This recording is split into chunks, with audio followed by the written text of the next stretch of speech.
Can I have an intern with a microphone? Are there any interns with microphones? Somebody real down here real quickly with an intern with a microphone. Okay, stick it right in Stephen's face. Stephen, you want to stand up? Come on, stand up. How's the day been? Awesome. Been good being out of school for this? Definitely. Yeah? Way better than English class. Oh, yeah. All right. Well, that's good enough. Thank you. Darius, you obeyed your pastor. Here comes a microphone. You want to stand up?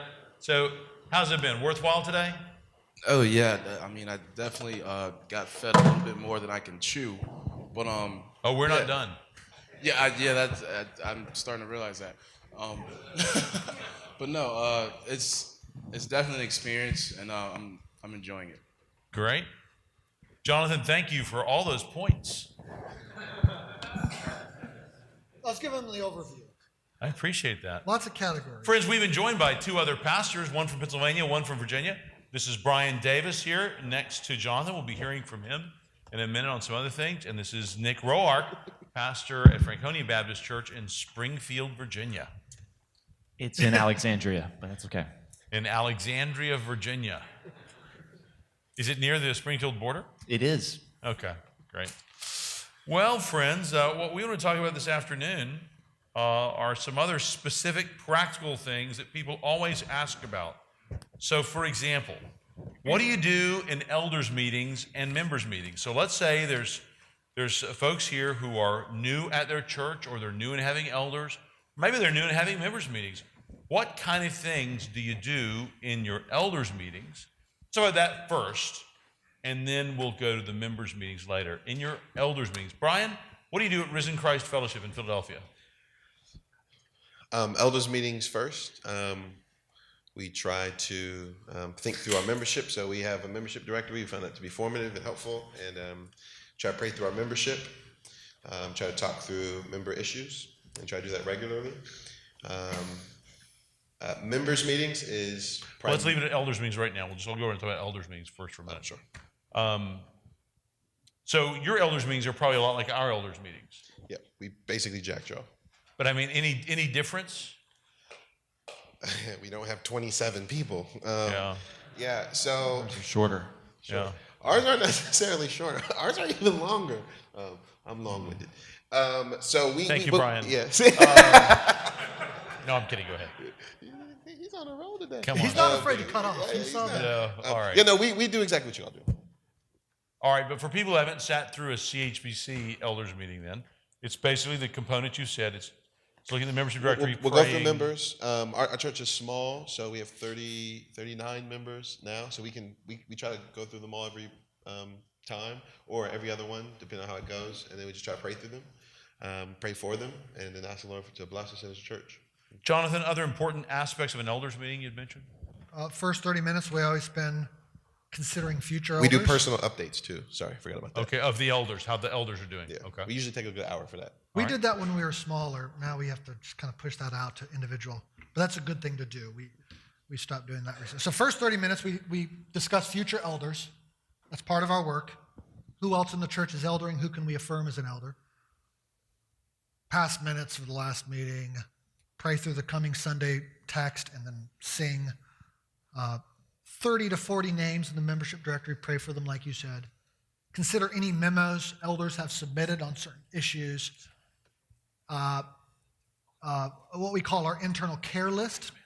Sheep in trouble, the one that's wandered off from the 99. So we have an internal list that we go back to every time. And then we have a final executive session where we discuss especially sensitive issues in which we ask the pastoral interns and any other pastor types, potential pastor types, to leave. So, Brian, bring that microphone right to your mouth so they can hear you. Are there any differences between what he's described and your guys' meetings? Right to your mouth. No, not that I can think of. Nick, is this like Franconia's elder meetings? Yeah, the one thing I would add is one thing that we've stolen that's been really helpful is we try to divide our elders meetings between member-centric meetings and issues meetings. So we'll do a lot of what Jonathan mentioned on a member-centric night where we're just praying through the membership, talking about potential elders, and just really doing a lot of the pastoral care at those meetings. And then we'll spend issues meetings where we have an initial time of prayer, and then we spend the rest of the meeting going through a certain issue that's going to be helpful to not only to help train the elders, but also just an issue that's going to be helpful for us to discuss and get an extended time of conversation about that. Issue like, name a few. So, for instance, we've done an issues meeting on elders. So we read through Jeremy Rennie's book on biblical elders, the 9Marks, the little brown 9Marks book, and had good discussion about that, just various things like that. Bishop Smith? Those things, and then also in two settings, I've kind of brought in a plurality leadership model into that setting. So also just constantly teaching and expanding upon the New Testament nature of that model. So if you're transitioning a church, your elder process constantly has this teaching component, even among the elders that the Lord is raising up in your midst. So I'm just curious, if you guys who are here from an existing church within the last couple of years, or if you're planning to in the next couple of years, transitioning from not having a plurality of elders to having a plurality of elders, if that describes your situation, would you raise your hand? Oh, a lot. Yeah. Okay, good. Well, Kevin might be a particular resource there, and 9Marks has some resources. Jonathan? I was going to say one last thing. When you said brought in, it just jogged my memory. We'll bring in deacons, one or two at a time, or people with certain special needs, and we'll give them a chance to give us a report, how things are going, and then pray for them. We might also have someone who's in apparently unrepentant sin Yeah, we've done that. come and meet with all of us. Now, generally, if that's happening, he's met with an individual. He's probably met with lots of individuals. He's met with 2 or 3, usually a smaller group of elders. But if we still feel it would be helpful, we might invite him to come to the entire elders meeting, just to let us hear from him, let us ask him questions directly, and then admonish him and pray for him. Yeah. So yeah, Jonathan. Question on the unrepentant sin. Given Oh the- yeah, no, we'll get. Have a No, Q&A no, I time. don't mean specific. I'm not getting into specifics. Okay. Given the nature of an unrepentant sin and Yeah. individualistic nature of people, my experience would be that after somebody's been admonished once or twice, their history. But you're suggesting that they've been through a number of people, they're still sticking around. Question in my mind is, what's different? Why? How are you going about it so that they're not feeling either that they're just, I'm done with you, I'm leaving, or feeling ostracized, etc. I think the fact that we are careful of, well, first of all, I think we're an odd church to want to join. So we're already going to have an odd demographic that wants to join this church. If you come on Sunday morning, you'll be here for over 2 hours. You'll have a hard time finding a parking place. The nursery's often full, so you can't get your kids in, and you'll have a hard time finding a place to sit. Now, so if you've kept coming, and you've joined the church, you've gone through all the 6 membership classes, had an interview, you've gone through all that. You've been coming regularly on Sunday morning and Sunday evening, because we ask our members to come back on Sunday evening, then you're probably somewhat invested. So I would say that's probably going to be part of the difference, that we are like the opposite of a consumer church. So the churches that are out there trying to get everybody, please, will anybody just come visit us once, and we'll count that, and we'll value that number. And yeah, we're like hard to come and hard to go. Yeah. Anything you want to add to that? Anybody? Sometimes they're defensive and they want to defend themselves. Sometimes there's a question of repentance. Yeah, it Yeah. doesn't always end well. Yeah. Anything else you want to add, Kevin, about elders' meetings? I mean, what an elders' meeting is like? I've always deliberately wanted to make sure we were praying and we were checking in with one another's lives, just because I didn't want it to just be a issues meeting. And it's so, especially as the church begins to grow, or if you're in a period of revitalization, it can be such a, we need to deal with this, we need to deal with this, we need to deal with this, and you look up and it's 4 hours later. Yeah, that's And true. so always just really giving priority to the spiritual nature of our gathering and us nurturing one another as well. Yeah, just to pick up, Nick, on what you said, that's why we divided out those issues meetings and member meetings, member-centric elders meetings. The member-centric elder meetings is our basic elders meeting. We do that every month, once a month. The issues meetings, 8 months of the year, we'll have one. So we don't do that in June, July, August, and December. But in the spring and the fall, we'll have time for a second elders meeting on another Thursday night, usually a couple of weeks later after the member-centric one was. And that gives us the opportunity to think in a more sustained fashion with more reflection, usually some memos or some thought papers or, Nathan Knight-like policy papers on trying to grapple not with just individuals and how they're doing, but with larger issues. So someone mentioned Divided by Faith in the last panel, I think Garrett Kell.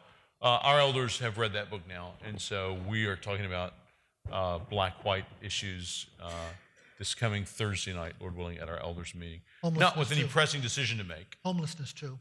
But it's a separate issue. Yeah. So we got 2 issues, and we'll often have 2 would be the max usually in an issues meeting that we'll have presentations on and just general discussion about. We may have read something to prepare. Divorce in and vitro remarriage. fertilization. Ones that we've had that stretched over years were divorce and remarriage, and what translation should we use? Because when Zondervan and the Communal Bible Translation, really in a very unchristian fashion, stopped making the 1984 NIV, which they really should have told us they were lying to the churches throughout their whole career. They'd never meant us to memorize God's word in this because they were going to take them from us and sue us if we tried to keep using them. Mark, how do you really feel about that? Yeah.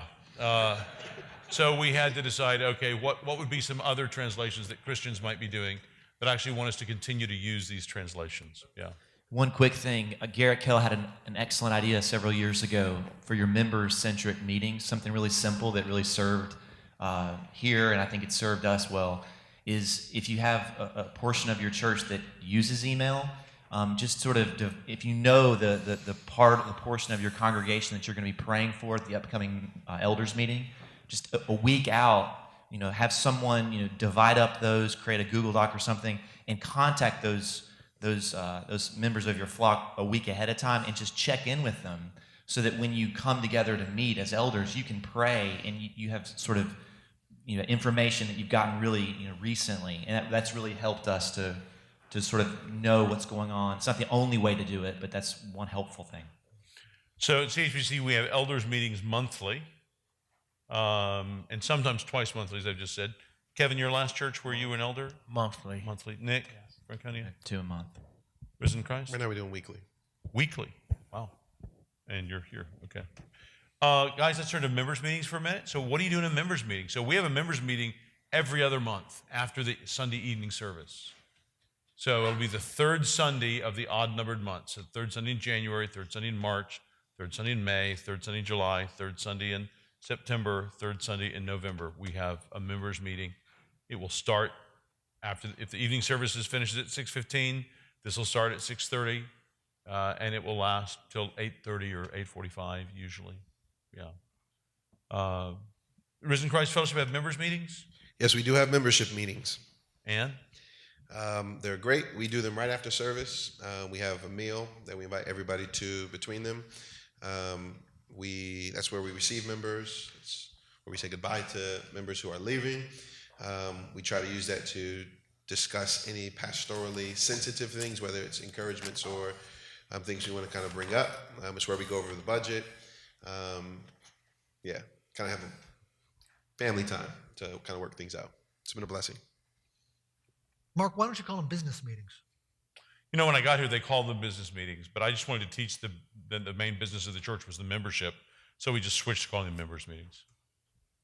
Yeah. And with that remark from a friend, we went from a defensive posture to try to cultivate more of a family feel. And yeah, C.J. Mahaney attended one of our members meetings years ago, and not a noted Congregationalist, but he said to me afterwards, "Why are you guys so defensive? You seem like you think everybody's out to get you. Mark, I think they're with you. Why don't you just use this time happily to teach them? They're with you." And he was exactly right. And it was just me kind of curling up from some earlier years where they were all out to get me. And, just some learned habits of defensiveness, When I wanted, to hire this person and you'd think I'd attacked like Chalcedon or something. And he was like, no, I just think we should hire him. Anyway. Members meetings, any wisdom for us, Kevin?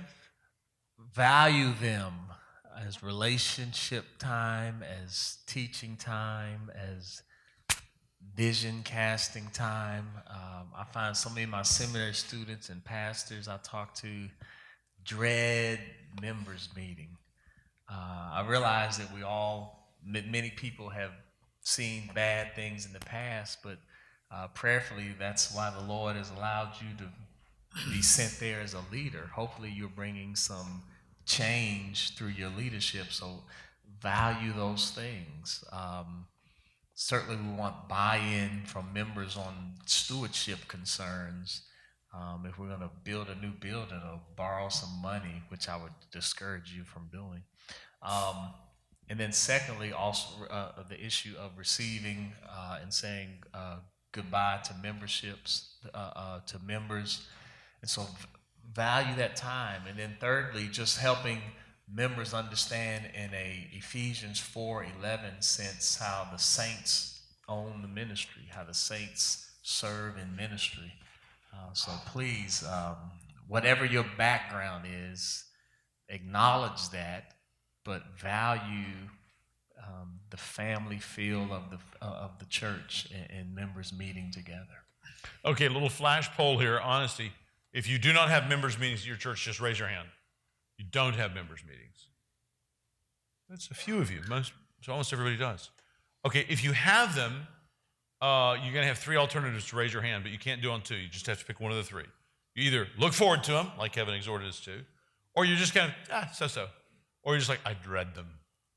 So just seeing where we are. If you look forward to them, raise your hand. I think at this point, yeah.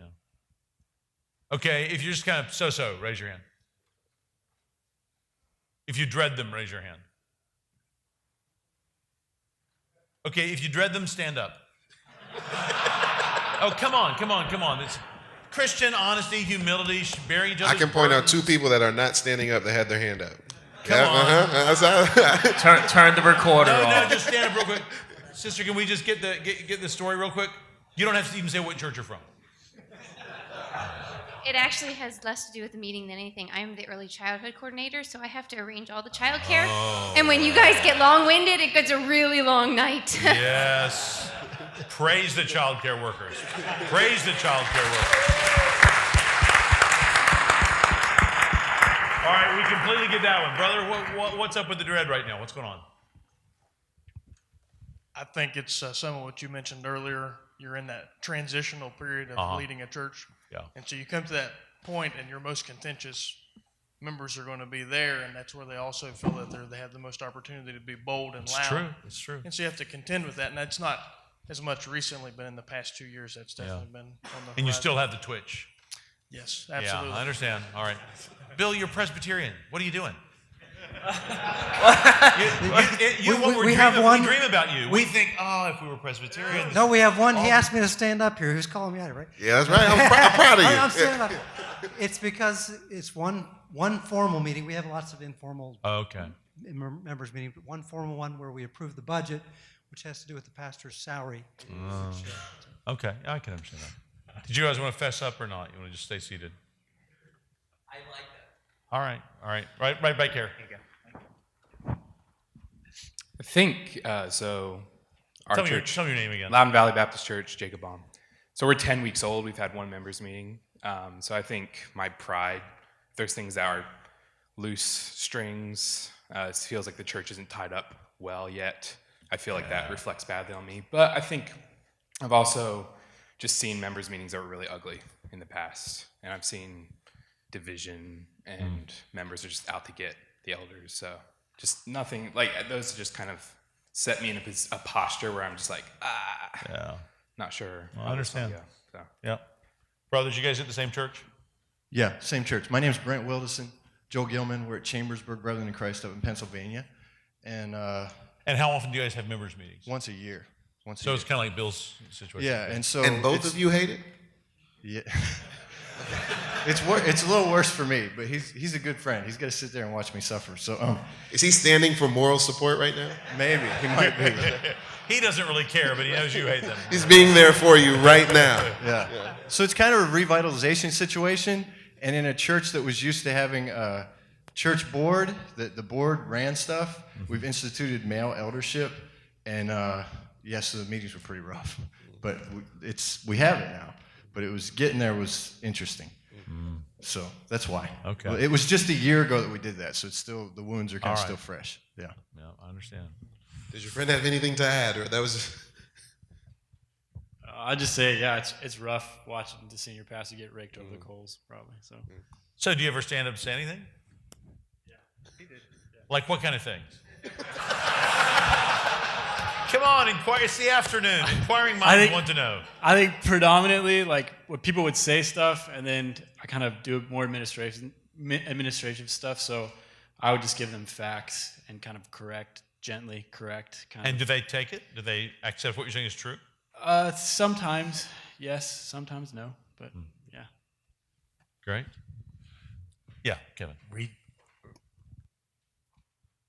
Acknowledge your past. Acknowledge things that you've seen. 1325 Maryland Avenue, not even 10 blocks down here. I used to sometimes see my childhood pastor cry in members' meetings because of the assaults and things like that.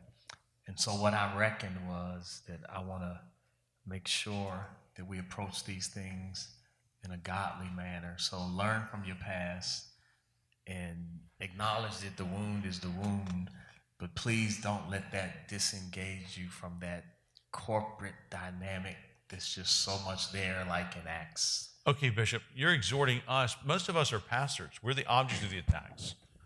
How do we teach our congregations? How have you seen it be able to be done for the congregations to do everything they should do? We don't want them to stop exercising any authority the Lord has given them, but we would like them to treat us like Christians. Yes. So how do we do that without sounding wrongly defensive? Don't be a sissy, Mark. Exactly. Teach in the moment and do it very graciously. So I want to answer your question right now, brother. But you and I have been in a men's group for 6 months, and you could have asked me this on the side, and it seems right now that you want to ask it in the church meeting. You're calling the brother out in front of the whole church. Yes, but I'm doing it. I'm not calling him a bastard or anything. I'm just speaking about what he's done. Because that would be inappropriate to say on a microphone. This church. That's all right. It's a KJV word. All right, you can say anything in the KJV. And so I'm teaching because I bet 50% of people's angst is grandstanding. And so we really need to press into that relational component of, I mean, if you and I have regular interaction, why do you have to wait till the church meeting, to members meeting, for you to bring up this issue? Because you're a grandstander. Or a grandstander. I was thinking of a more King James word. All right. Nick, how about Franconia? Tell me about your members' meetings. Just to affirm everything these brothers are saying, I think a small thing that we did to help the business meeting be a members meeting is something as simple as just singing a hymn at the beginning of the time. It reminds people, we try to pick a hymn that we sang in the morning service to tie it back into what we learned from that morning. And it's hard to yell and scream at one another if you've just sang "Come Thou Fountain of Every Blessing." But if you sing "A Mighty Fortress," well, look out. Yeah, look out. All right, guys, we want to take their questions, but by there I mean people other than Jonathan. That was great, Jonathan. What would be some instructions for getting your documents in place? Often somebody who's in a church will realize, actually, the Constitution is kind of messed up, or the bylaws don't really work, or they tell us to do things that aren't biblical, or there are no elders in our Constitution. We want to put elders in there. Or, even more problematic, what if your church covenant does something that you disagree with? It enjoins something that you don't think it should enjoin, or it forbids something you don't think it should forbid, or even, and this would be the most extreme situation, your statement of faith says something false. Maybe you didn't know what the statement of faith was when you came. You found it. They weren't really using it. Anyway, how important are those documents? Or does that stuff just not matter? Kevin, does that stuff just not matter? Whatever that stuff is, it exists before you come to that church. And so you need to do your homework as part of the process for coming to that church, so you know what needs to change before I get here or day one, and what I can just stomach.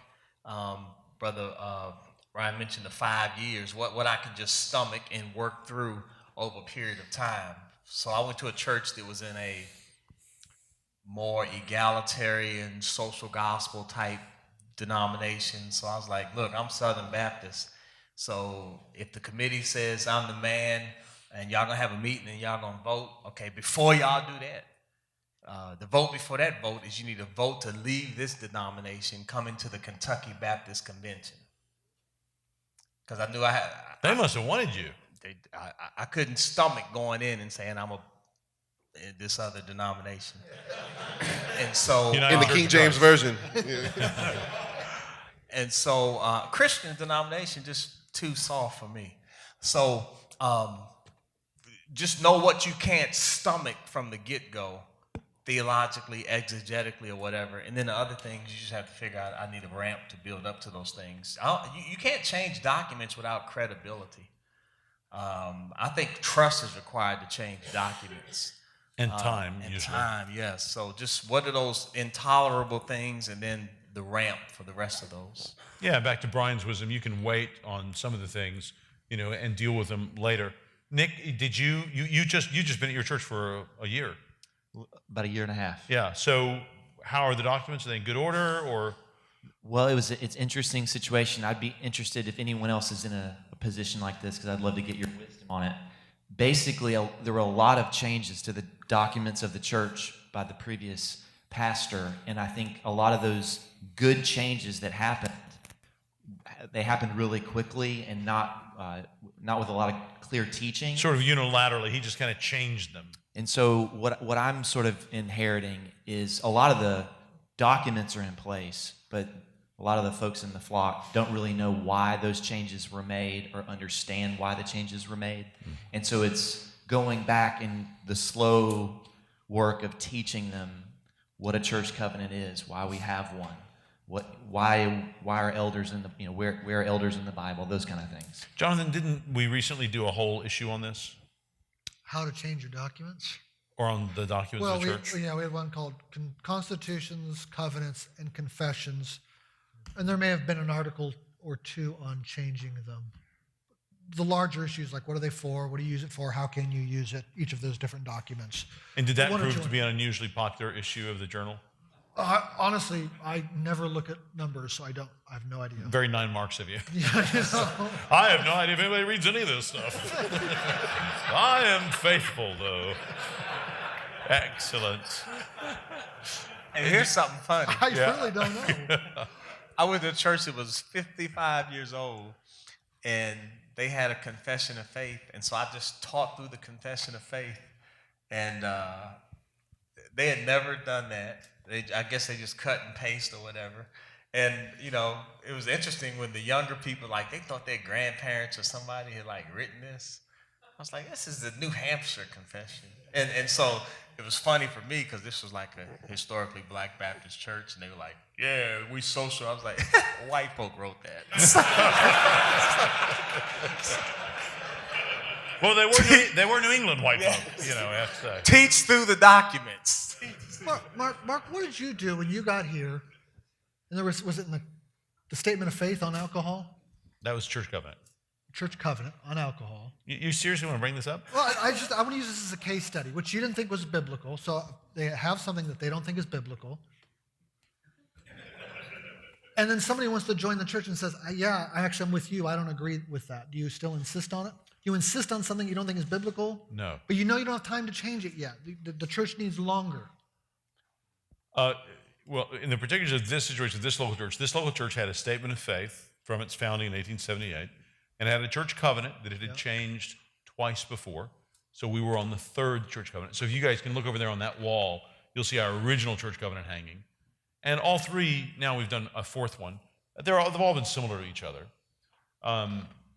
But the third one, which was in force when I came, though no one even remembered they had a statement of faith or church covenant. It's just because I was a church historian that I cared about these things. Mark, where did you find them? Well, that one, that was literally downstairs by the boiler, just leaning there. Looked like trash to be thrown out. So, but I just did not use those documents in bringing people into membership. I generally knew what it meant to be a Baptist and a Christian, and I kind of left it with that until we could fix the documents. So the principle I'm trying to draw out is you're willing to ignore, for a season, unbiblical things in your documents until you have the pastoral opportunity to change them. Right, because specifically they were not using them. They didn't even know they had them, so it was, I didn't feel I was being deceptive to anyone. Brian, anything you all just started a church, did you come up with a constitution, a covenant, a statement of faith? Yeah, we took stuff. So we used in New Hampshire. We Delray, which is one of our sending churches. Yeah. Is Garrett gone? Garrett's gone. Way to point that out from the front, Brian. Just keep going. Sorry. We took their constitution bylaws and just adjusted it as best as we could. And we have a membership agreement that we make. So people have to agree with the statement of faith, and they have to agree with the bylaws and constitution to join the church.